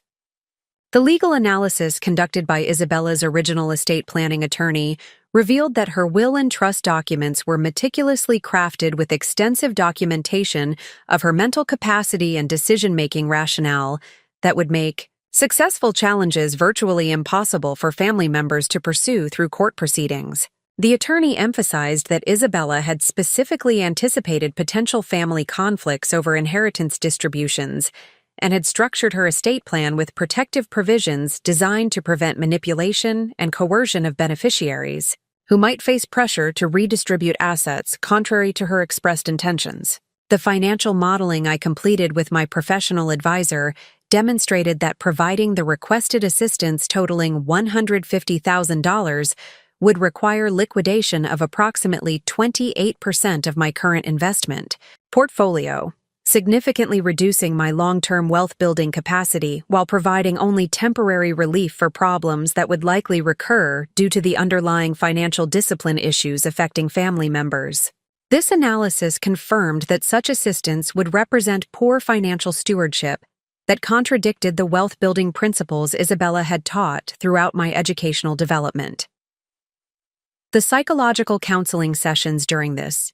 period focused on developing strategies for managing guilt and family pressure, while maintaining commitment to sound financial principles that prioritized long-term family welfare over short-term crisis intervention. The counselor emphasized that enabling poor financial behavior through repeated bailouts often created dependency relationships that prevented individuals from developing necessary skills for effective financial management, ultimately harming, rather than helping the people who received such assistance. The professional support network I had developed within the financial services industry provided additional perspective about the ethical dimensions of family financial relationships and the importance of maintaining appropriate boundaries despite emotional manipulation and social pressure tactics. These conversations with experienced colleagues who had navigated similar challenges reinforced that my position was consistent with industry best practices regarding fiduciary responsibility and sound financial planning principles. The final family meeting was scheduled for Saturday evening at my parents' home, a setting chosen to maximize emotional pressure through familiar surroundings and childhood memories that might undermine my analytical decision-making processes. The timing was deliberately scheduled during weekend hours when emotional stress would be heightened and professional support systems would be less accessible,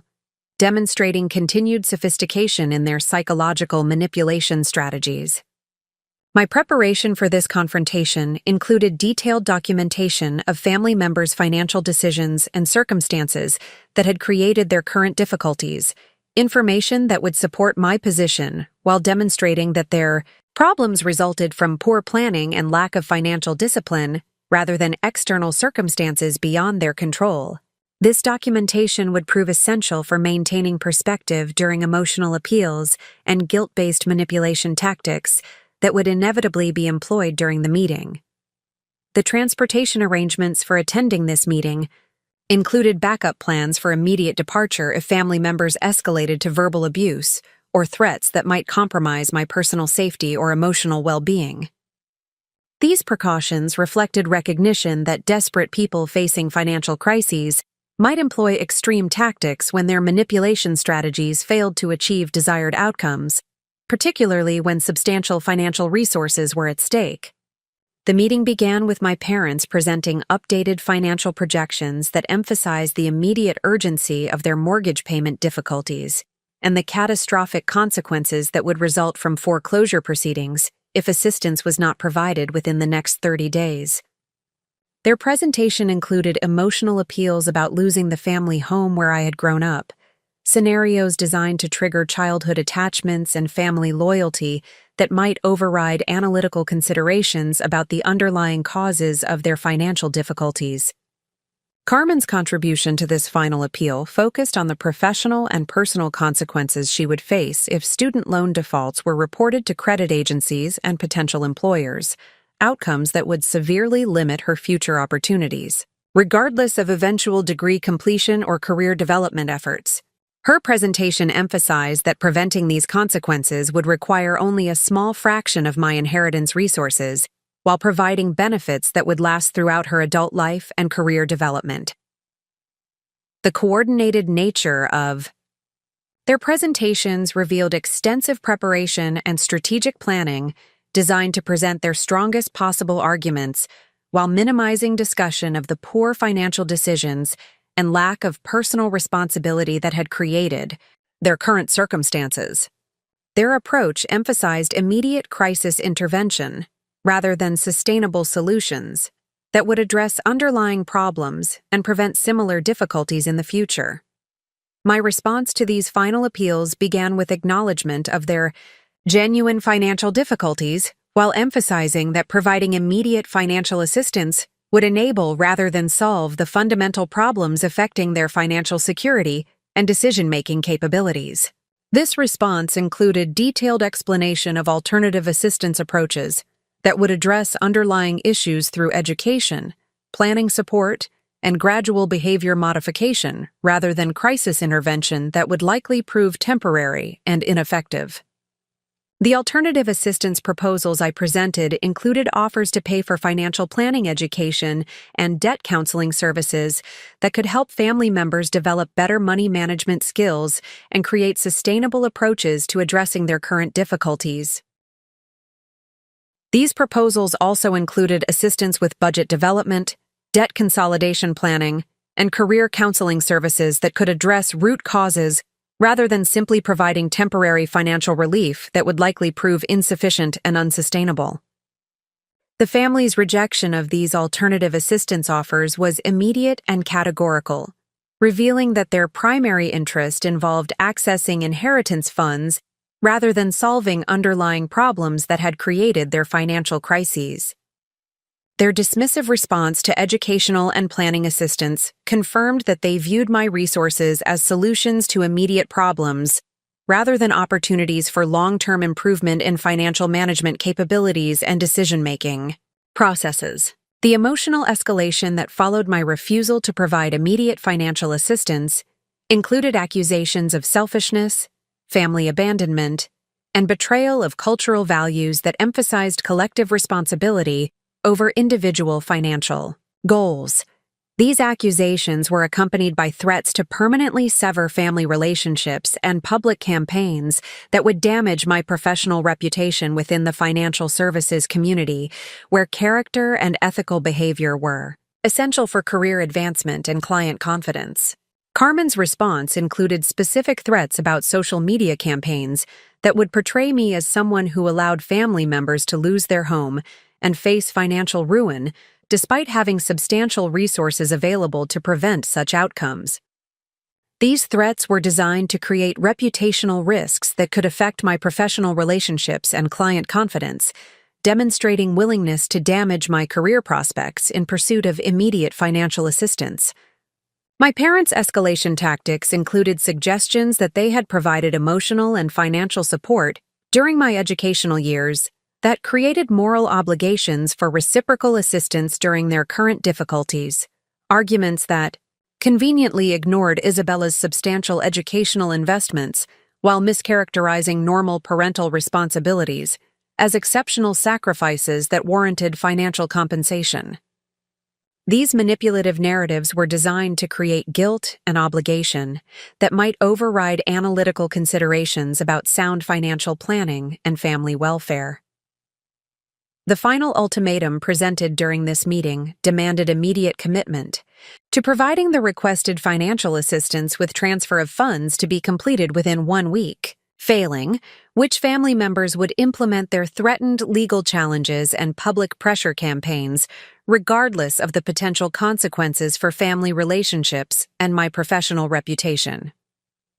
This ultimatum represented complete abandonment of negotiation or compromise in favor of coercive tactics designed to force compliance through fear and intimidation. My response to this ultimatum was clear and unequivocal refusal to provide the requested financial assistance under any circumstances, accompanied by detailed explanation of why such assistance would violate both Isabella's estate planning intentions and sound principles of family financial planning that prioritized long-term welfare over short-term crisis intervention. This response included explicit statement that I would not be intimidated by threats or manipulation tactics, regardless of their potential consequences for family relationships or professional standing.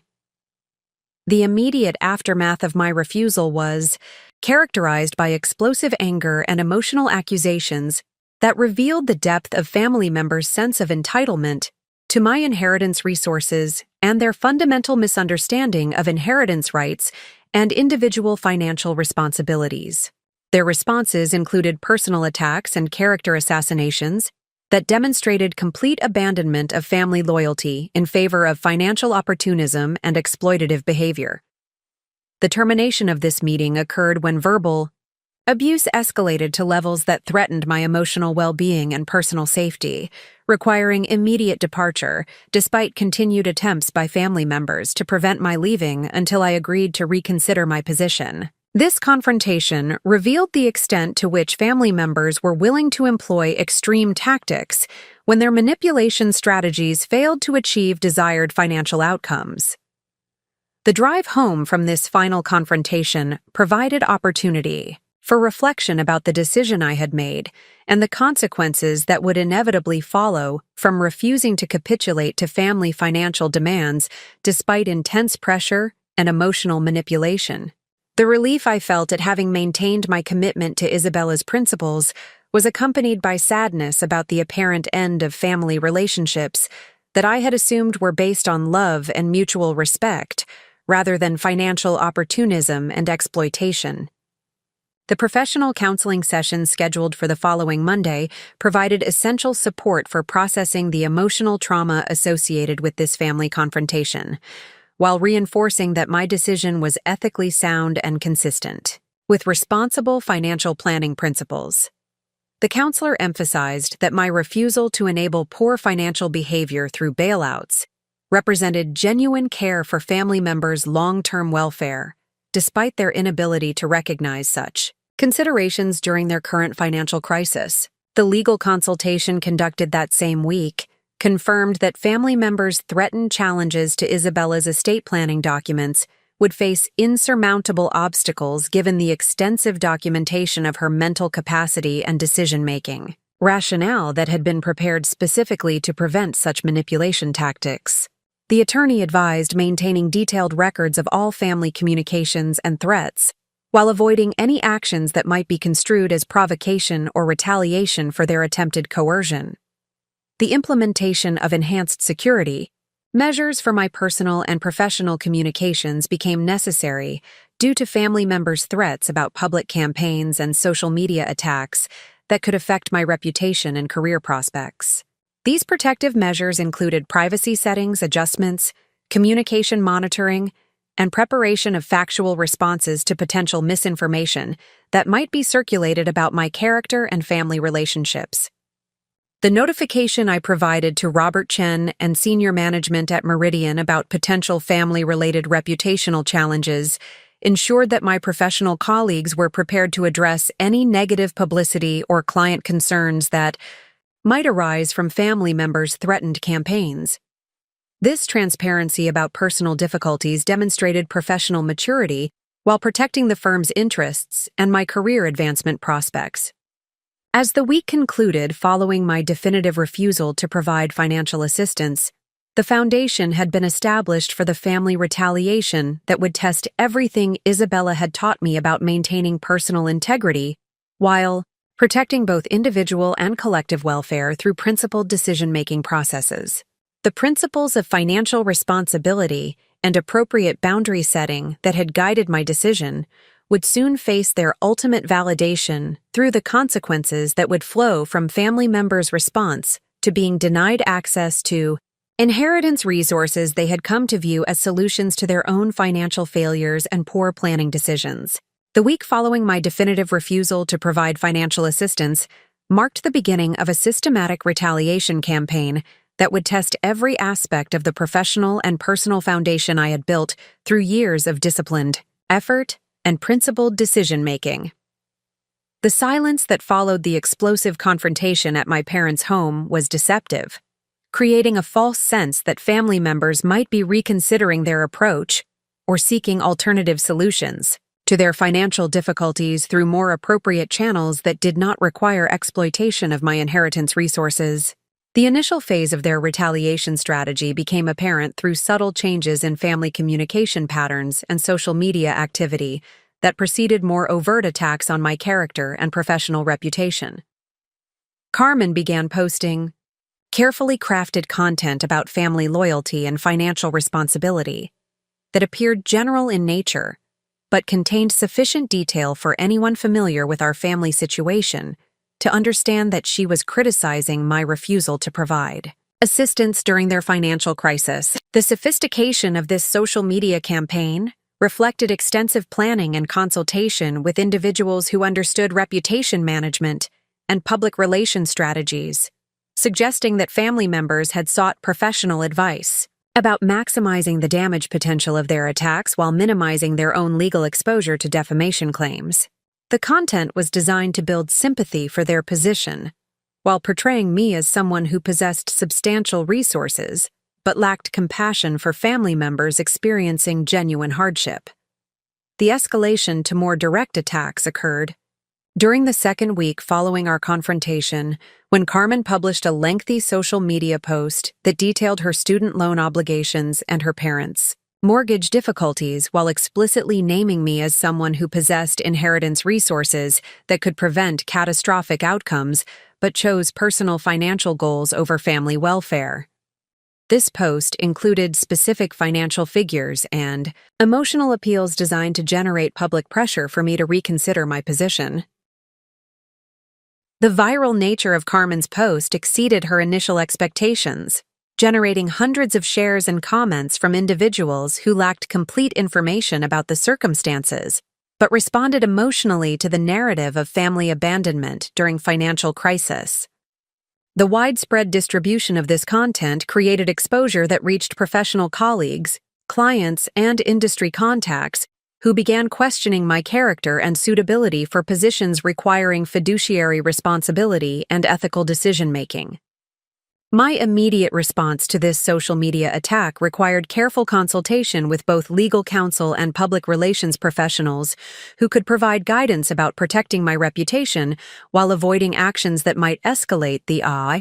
conflict or provide additional ammunition for family members seeking to damage my professional standing. The legal analysis confirmed that Carmen's post contained sufficient factual inaccuracies and misleading statements to support defamation claims.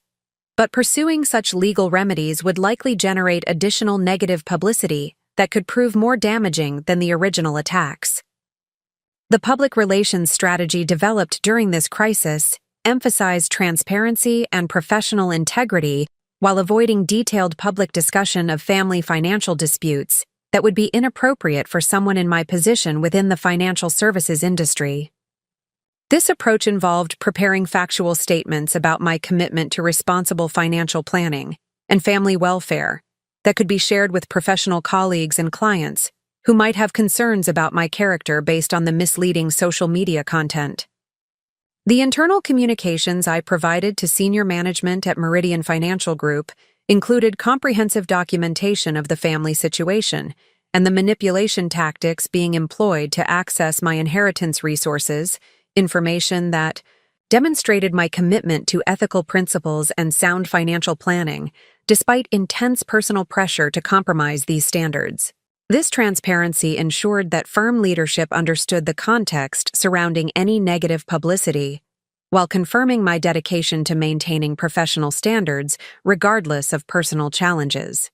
Robert Chen's response to these developments included strong support for my position and assurance that the firm would stand behind employees who demonstrated integrity and professional ethics, even when facing personal attacks from family members or others seeking to exploit their success. His guidance emphasized that the financial services industry regularly dealt with individuals who faced family pressure regarding inherited wealth, and that my handling of the situation reflected exactly the type of principled decision-making that clients sought from their financial advisors.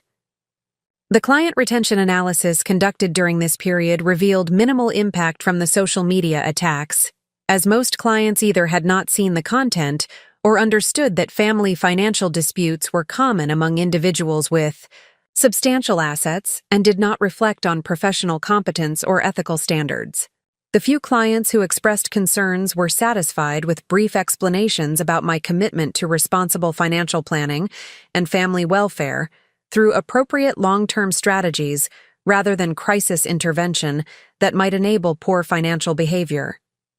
The professional development opportunities that emerged during this crisis included invitations to speak at industry conferences about family wealth management and the ethical challenges faced by financial professionals who must balance family relationships with fiduciary responsibilities and sound financial planning principles. These speaking opportunities provided platforms for sharing insights about managing family financial dynamics while maintaining professional integrity and client focus.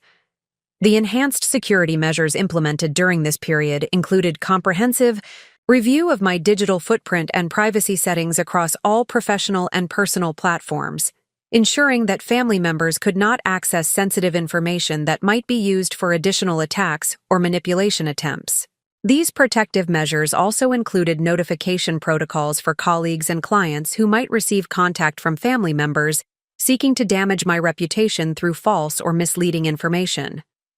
The psychological counseling support I continued to receive during this challenging period provided essential coping strategies for managing the stress and emotional impact of sustained attacks from family members while maintaining focus on professional responsibilities and client service obligations. The counselor emphasized that family financial exploitation attempts were unfortunately common among successful individuals, and that my experience reflected broader patterns of manipulation that affected many people who achieved financial success through disciplined effort and sound decision-making. The legal documentation I maintained throughout this period included detailed records of all family communications, social media posts, and public statements that might be relevant for potential future legal proceedings if family members escalated. Their attacks to levels that required formal intervention through cease and desist orders or defamation claims. This documentation also served to demonstrate the systematic nature of their retaliation campaign and the calculated approach they employed to maximize reputational damage. The financial impact assessment of the family crisis revealed that the stress and distraction associated with managing reputational attacks had minimal effect on my portfolio management performance or client relationships, demonstrating the effectiveness of compartmentalization strategies and professional support systems that enabled continued excellence despite personal challenges. The continued strong performance of client portfolios provided additional evidence of my professional competence and dedication to fiduciary responsibilities. The networking opportunities within the financial services industry expanded during this period as colleagues and industry contacts who learned about my situation through various channels expressed support and shared their own experiences with family financial dynamics and relationship challenges. These conversations provided valuable perspective about the common nature of such difficulties among successful professionals, while building stronger relationships with individuals who appreciated principled decision-making under pressure. The community response to Carmen's social media campaign was mixed, with some individuals expressing support for family financial obligations, while others recognized the manipulation tactics being employed and the importance of maintaining appropriate boundaries in family financial relationships. The more thoughtful responses emphasized the complexity of inheritance distribution and family financial dynamics that could not be adequately addressed through social media commentary or public pressure campaigns. The extended family members, who initially supported my parents, and Carmen began expressing more nuanced views as they learned additional details about the circumstances and recognized the systematic nature of the pressure campaign being directed against me. Several aunts and uncles privately communicated their understanding of my position while expressing disappointment about the public nature of the family conflict and its potential impact on relationships that had previously been characterized by mutual respect and support. The professional recognition I received during this period included acknowledgement from industry publications and professional organizations that highlighted my commitment to ethical financial planning and client service excellence, despite personal challenges that might have compromised the performance of less dedicated professionals. This recognition provided additional validation of my professional competence, while demonstrating that principled decision-making under pressure was valued within the financial services community. The investment performance of my personal portfolio during this stressful period continued to reflect the disciplined approach and long-term perspective that Isabella had taught. With the inheritance funds growing to approximately $560,000 despite market volatility and the emotional pressures associated with family conflicts. This continued growth demonstrated the effectiveness of sound investment principles even during periods of personal stress and external pressure. The strategic planning I conducted for managing the long-term consequences of the family conflict